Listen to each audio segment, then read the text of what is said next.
Most of the things that we want, I would say nearly everything that we want, we are chasing a feeling, meaning we think once we have that thing, we're going to feel a certain way. So what we're really doing is chasing feelings. You don't really want the 8-figure verdict, not deep down. Yes, I know you do, and I want it for you. Don't get me wrong. But what you really want is what you think you're going to feel outside of what will do for your client. I mean for you. What you think you're going to feel once you have it. You're listening to Sari Swear on the Sari Swears podcast. Well, Happy New Year and welcome to another episode of the Sari Swears podcast. I'm here in the new year with a new haircut and I'm already been told that it looks great. So glad for that. Hopefully you are still at home and not back at work yet. We're not back at work technically till Monday. So hopefully you have the same type of boss that I am because I'm an amazing boss. At least I hope I am.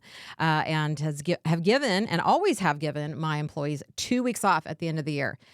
Ain't nobody getting work done the last 2 weeks of the year anyway. Plus, I want them to enjoy the holidays. So hopefully you have the same type of boss and are also enjoying the holiday and listening to my podcast episode on talking about what it really takes to get what you want this year.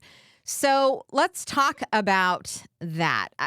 Around this time of year, and I'm one of those people that does the same thing. That's all y'all do. There's something about, if you guys haven't read, I think it's Daniel Pink, but the book When, and it's all about the timing of things. Basically, never get a colonoscopy later in the afternoon. Okay, that's my preview of that book. But he talks about the importance of timing and how we tend to start new diets at the beginning of the month, or we start on Monday, or we start them at the beginning of the year, or whatever it is. And there's the psychological reason for that. And of course, I've forgotten what he says that is because it was years ago when I read the book. But the point is that there's something that we feel is special about the beginning of the month, beginning of the week, beginning of the year, to do change in our lives when any given Tuesday would probably work just as same.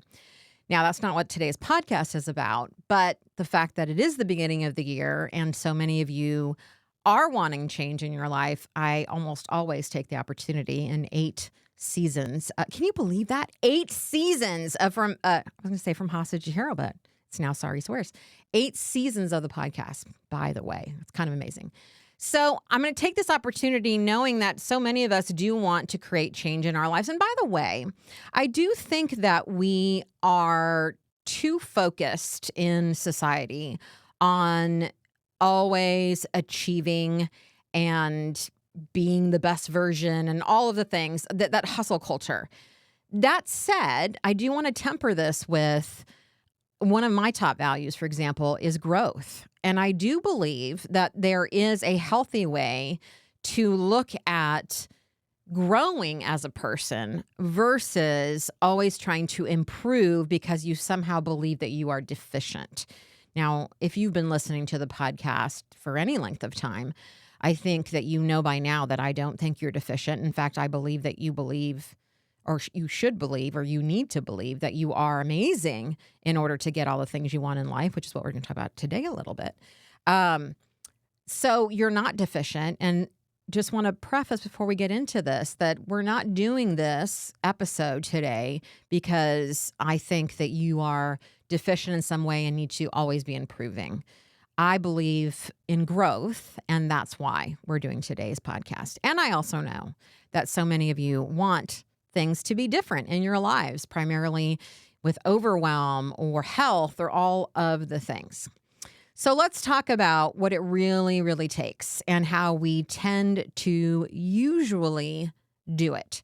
So around this time of year, most of us will make New Year's resolutions. I tend to think about my previous year. In fact, we just had a call in the H2H playground about completing your year. I think it's really important to complete anything that you're in before starting a new thing. And I was just at my hairdresser's the other day, and she was talking about how the year 2025 is all about wrapping things up in numerology. I don't know anything about numerology, but 2026 is all about new beginnings. And I thought that was interesting. So in any case, I do believe we need to complete. So I tend to think about my year and how it went and all the things that I did achieve or grow in and the lessons learned. And then I think about what do I want to achieve or learn or grow this year. So what I'm going to suggest today is that many of us, including myself, are going about this the wrong way. Meaning, we tend to decide, here are all the things that I want to be different this year. And then most of us, that's where it ends. We're like, that's what I want things to be different. For the next spate of us, then we say, okay, well, here's all the things that I need to do in order to create those changes. So, for example, if I want to weigh less in 2026, then I need to do these things. We write all these goals, SMART goals. They must be senile. No, I don't think that's what the S stands for. SMART. I think is the S for SMART, and it's also the acronym. That's kind of lazy. Anyway, we make all these goals, all these things that we need to do to achieve the goal. And then come January 21st, we're no longer doing the things.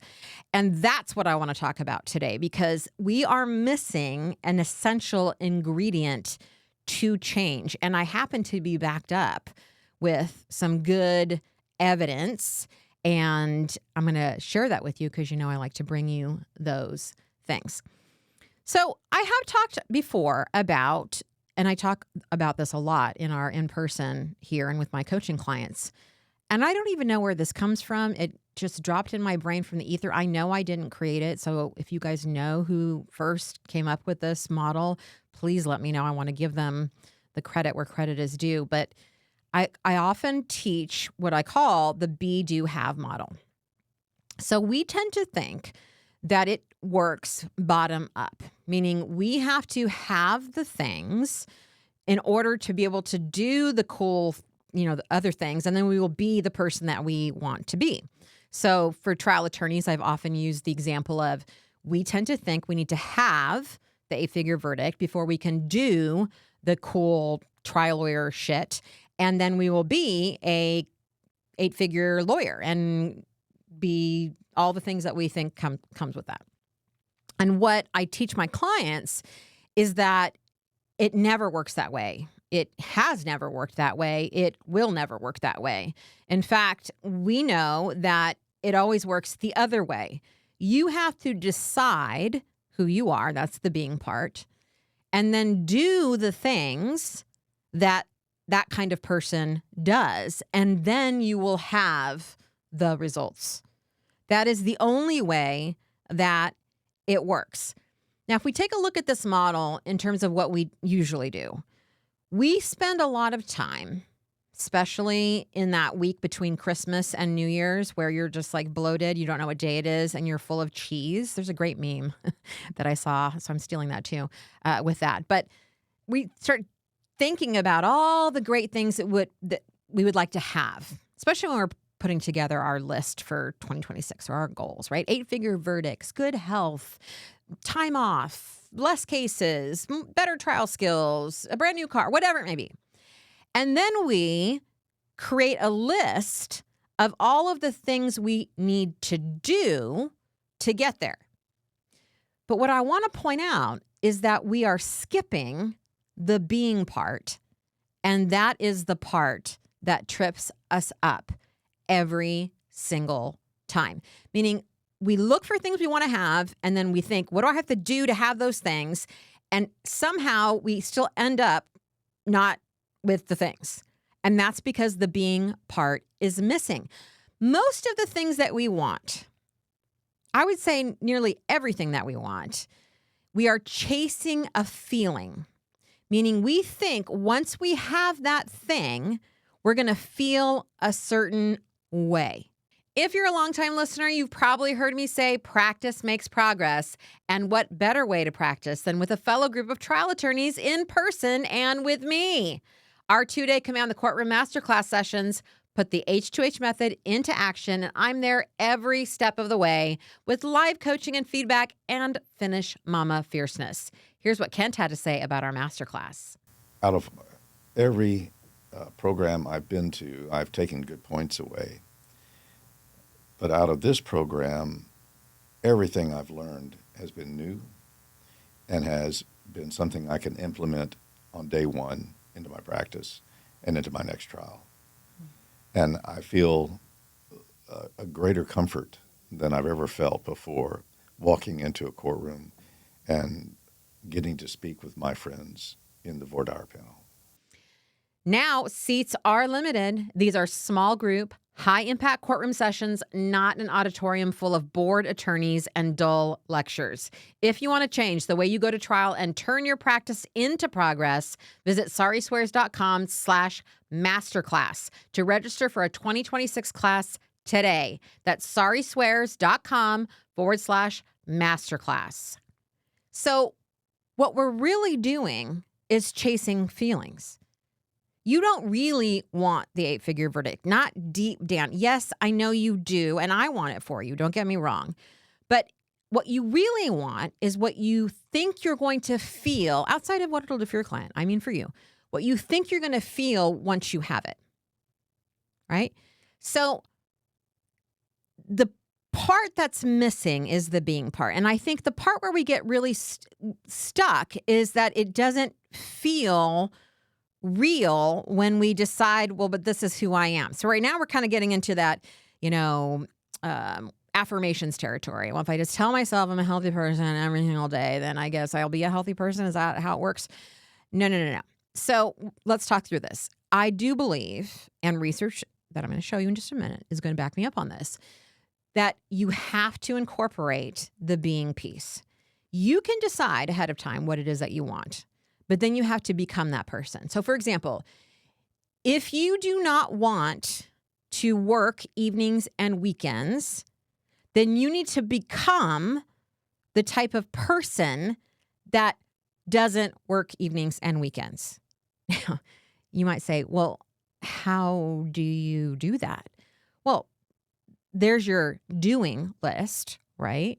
Part of that is you need to stop doing a bunch of shit. If I were to tell you that you could only work 9 to 5, 5 days a week, or otherwise I would come over to your house and burn the soles of your feet off. I have no idea how I came up with that one, but there it is.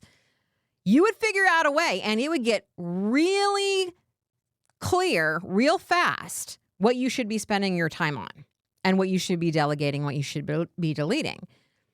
But the point is that you need to create the identity. It's not just so much of writing on your list, I'm going to leave the office at 5 every day.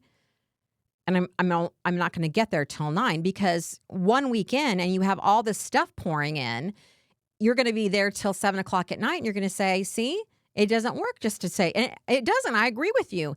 You need to create the identity of someone who doesn't work evenings and weekends.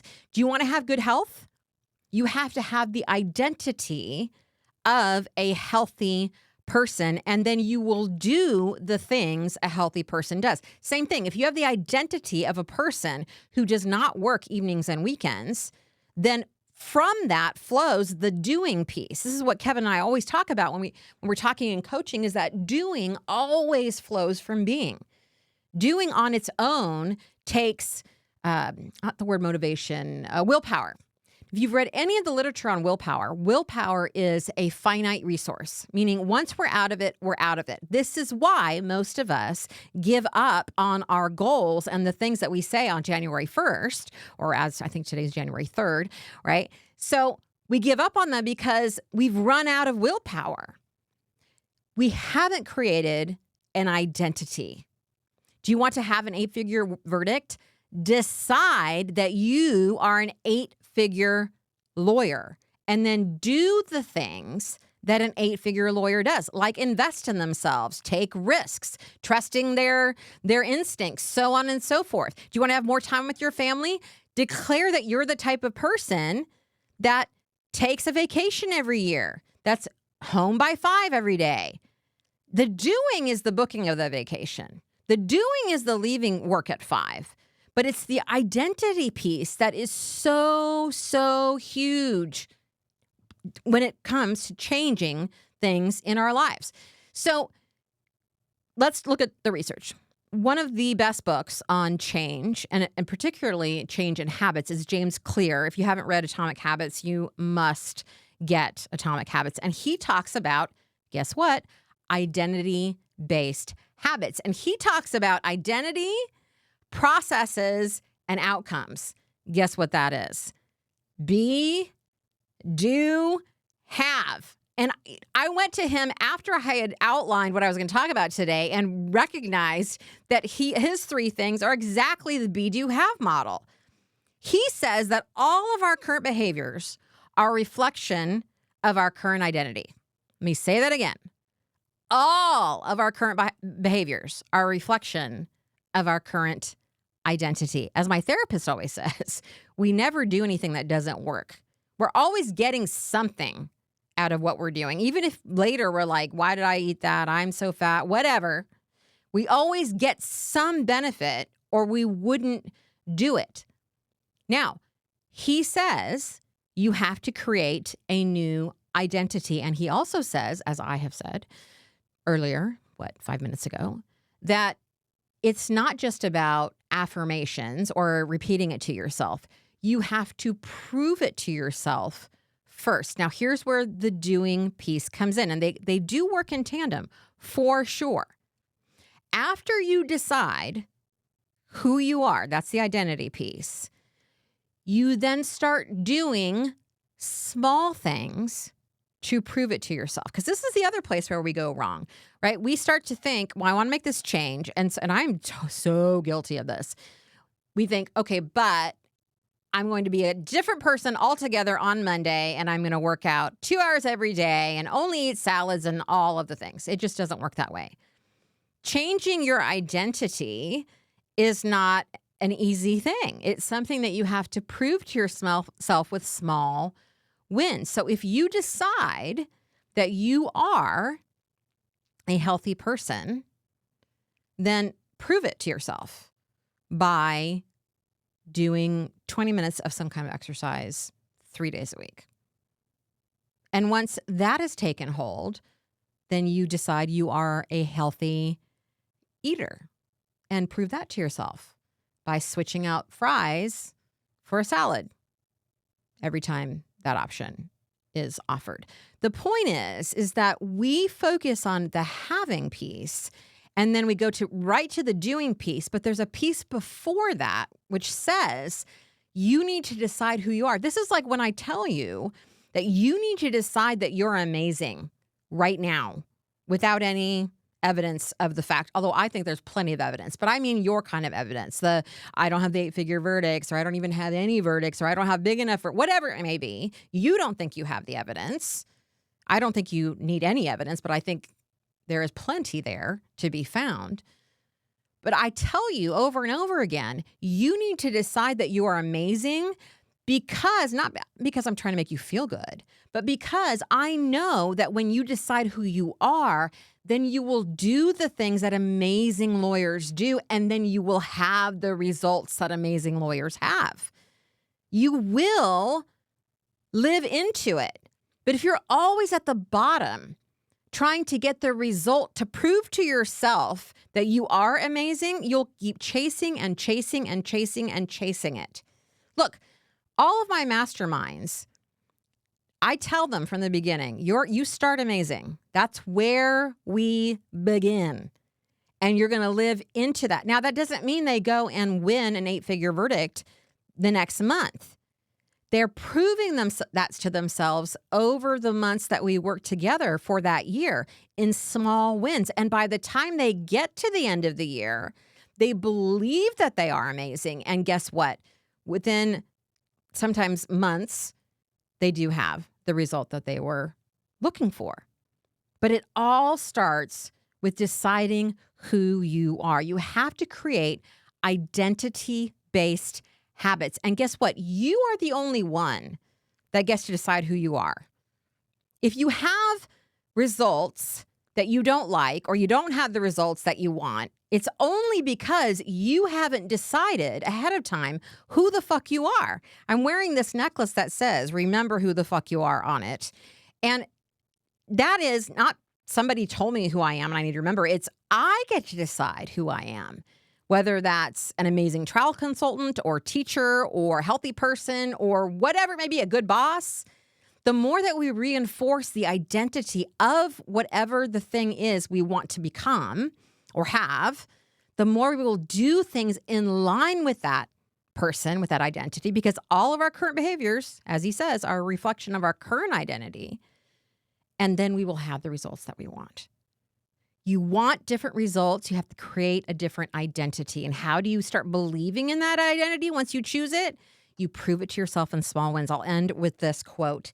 If you're looking to make a change, then I say, this is from James Clear, stop worrying about results and start worrying about your identity. Become the type of person who can achieve the things you want to achieve. We're all about helping you become who you really want to be, not that what anybody else wants you to be, what you want to be. And I can't wait to see what we create together in 2026. Happy New Year, my friends. Let's have a wonderful, amazing, big, juicy year. Talk soon. Ever wish you had a place to practice your trial skills and connect with other lawyers who get it and connect with me? Grab your seat in the H2H Playground. It's where you get real coaching, community, and strategies to actually grow your practice. Head to sariswears.com/play and get enrolled. Until next time.